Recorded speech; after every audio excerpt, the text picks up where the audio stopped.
अस्सलाम वालेकुम नाज़रीन, मैं हूं सायरा रुबाब और आप देख रहे हैं सरेआम CID न्यूज़। एक अहम खबर से आपको आगाह करते चलें। टंडू अलहयार वापडा अकाम के बहट धर्मी अरूज पर। तफसीलात के मुताबिक टंडू अलहयार शहर की सुबहान कॉलोनी का ट्रांसफार्मर 20 दिन से खराब था, जो कि गुज़श्ता रोज मरम्मत करवा दिया गया, लेकिन बिजली की सप्लाई अभी तक मुअत्तल है।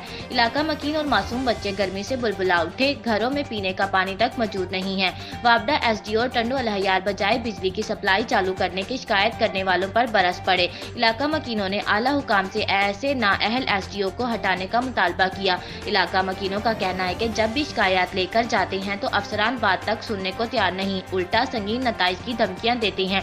जबकि माह रमजान में ऐलान किया गया था कि बिजली की फराहमी किसी तातुल का शिकार नहीं होगी।